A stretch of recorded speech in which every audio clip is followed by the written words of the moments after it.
DIY curly haircut. This is a slow-mo from a video that I uploaded on my shorts. That video was super fast. So in this video, I'm going to show you step by step how I'm cutting my hair. First step is you want to make sure you're working on wet hair. Also add a little bit of curl cream to help you get slip. This is your first cut. It's going to be like a unicorn cut. You're going to use 2 hair ties. Make sure you brush your hair all the way to your forehead thoroughly because this is very important. You can use the hair ties to guide you. I just use it to hold my hair. Then you're going to cut your desired length. For the second cut, you're going to split the hair in half and you're going to bring it to the top of your head, not to the forehead. And then you're going to repeat the process. You're going to use the 2 hair ties and cut your desired length. Then I point cut just to like soften the cut. Cut number 3, you're going to get that section that you've been working on. You're going to split it in half. The front section, put it away because you're not going to cut that just yet.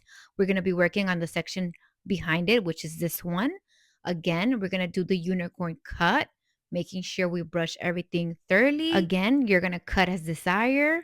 And again, point cutting to soften the cut. Fourth cut, this is going to be your face framing layers. You're going to split down the middle and then you're going to bring each side to the opposite side and you're going to cut a straight line. Pulling your hair this way will help the cut become slanted. And obviously what we do to one side, we're going to do to the other side. Bring those 2 sections together, pull them down, and make sure you have an even cut. Cut number 5, we're going to split that same section in half like so. I used my ears as a guide, so I just basically created a line straight down to my ears. So this cut is going to be the bang area. So you're going to create a V shape depending on how much bangs you want. I usually do about 3 inches of bangs, just like for a guide. Take that V section and you're just going to create a cut, a straight cut. Remember, this is totally up to you. I like longer bangs, so I don't really go short. And I'm also going to point cut on this section just to soften the cut again. Take that same section and you're going to create another V shape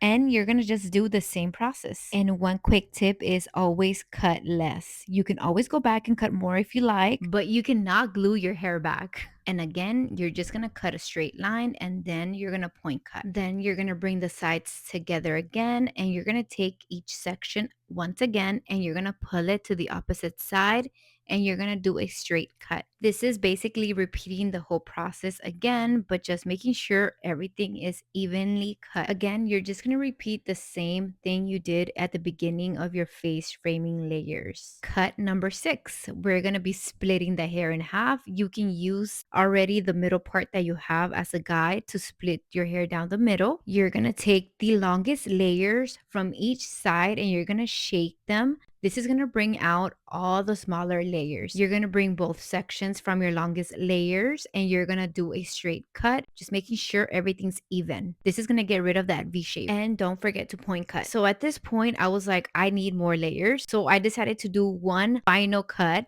Cut number 7 is going to be the final unicorn cut, bringing the hair to the top, not the forehead, another straight line, and point cutting. And at this point, I was happy with my cut. I had all the layers that I wanted. These were the final results. I absolutely loved how this turned out. This has to be one of my favorite haircuts just because I have so much layers and so much movement. I am not a professional, but I've been cutting my own hair for the past 5 years and I am 100% comfortable cutting my own hair. If you're going to be doing this haircut, here are a few tips that I can give you. First, take notes. Take notes of this whole process because it's a lot. Cut number 7, the final cut that I did, is not necessary. This is only if you want more layers. And my last tip is cut little by little because you can always go back and cut more, but you cannot glue your hair back. And these clips here were a week later when I washed my hair again.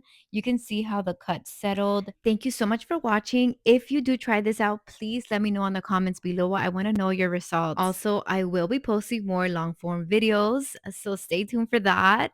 Also, I do have an Instagram. If you want to go ahead and follow me on Instagram, I do post a lot more there than on YouTube. I like to post a lot more pictures there and also just share more day-to-day content. I also have a TikTok and I love TikTok. I do post a lot more on TikTok than on Instagram because there's a lot of good finds on TikTok. So go ahead and follow me on TikTok too. También tengo videos en español en TikTok. Así que si quieren ver contenido en español, síganme. And it's my same name through all my socials, Marianelly with a double Y. Thank you again so much for watching. I hope to see you in the next one. Bye.